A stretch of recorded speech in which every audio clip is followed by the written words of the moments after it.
Laker fans, what's going on? Welcome into NBA Now from Chat Sports. On today's episode, I'm going to be breaking down 5 potential draft targets for the Los Angeles Lakers. Now, they do have their first round pick, which right now would be the 29th overall pick. So before I get into their potential targets, I want to look at the guys that they have drafted with their last 5 first round picks.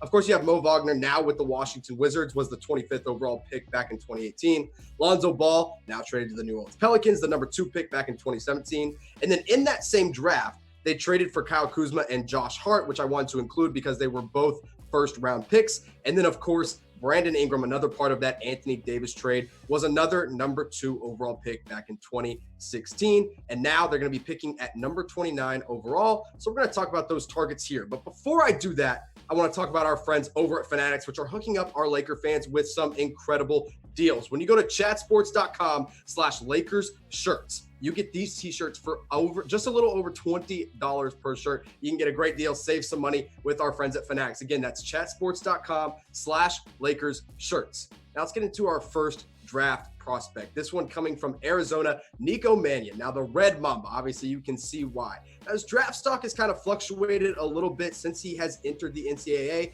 and obviously without March Madness, he doesn't get to prove himself there, but he is a super talented kid. He's got a tight handle and a quick first step. I really like how he can create for himself in space, and he can create for others. Now, his upside is a little bit questionable, and his jump shot didn't look that great at Arizona, so I do have some question marks about Nico Mannion. And also, he's a little bit turnover prone because he likes to be a little bit flashy. But when you have the 29th overall pick, this is a guy you should take a risk on. This year at Arizona, he averaged 13.9 points per game and 5.5 assists to go along with 2.6 rebounds. He's a 6'3" guard. He can rebound pretty well for his size, but he does have a pretty limited frame.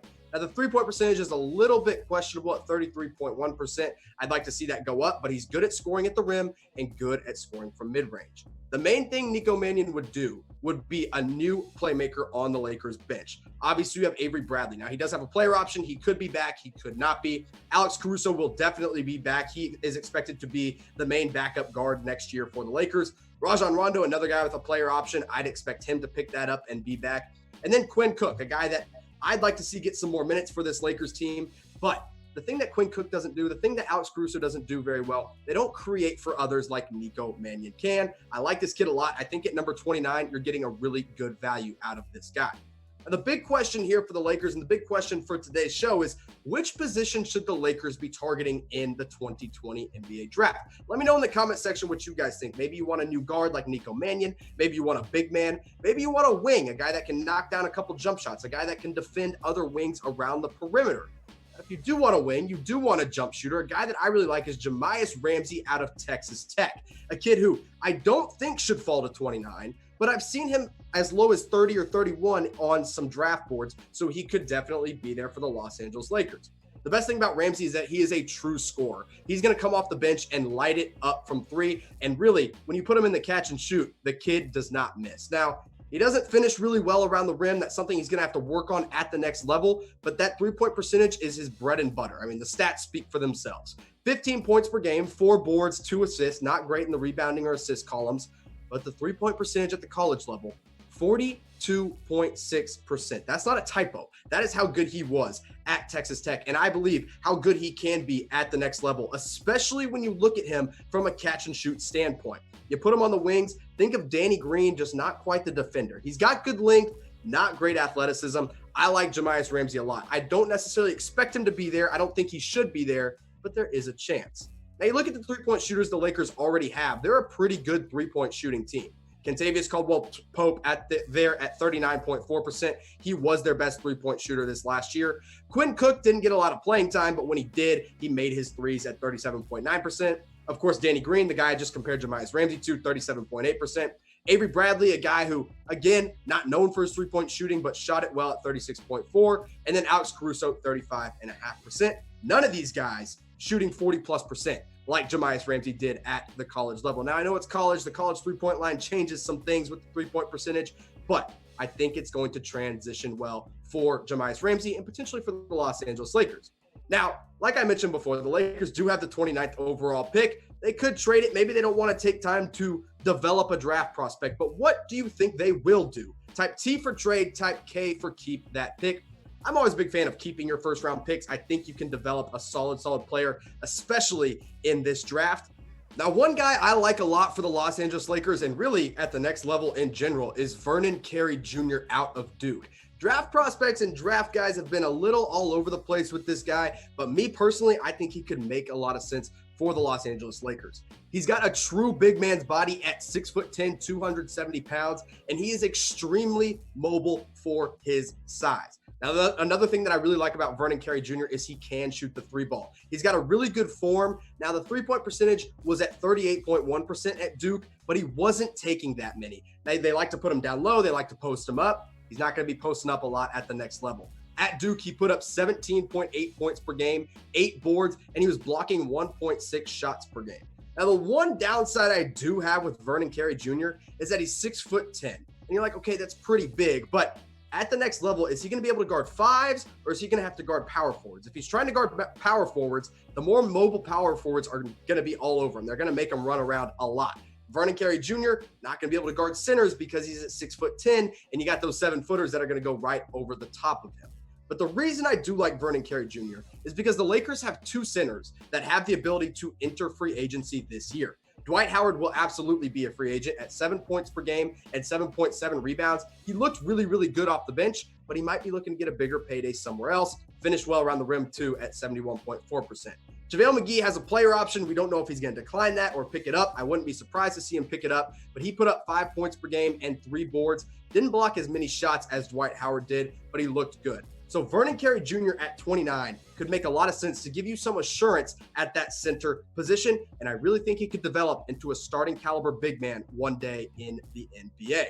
Now, Laker fans, we've got all the best draft coverage, all the best NBA coverage, all the best Lakers coverage on Chat Sports. When you subscribe to youtube.com/LakersTV, you get all the best coverage. We're trying to get to 13,000 subscribers here on this channel. We're at about 12,800. We need your help. Go hit that big red button and subscribe today.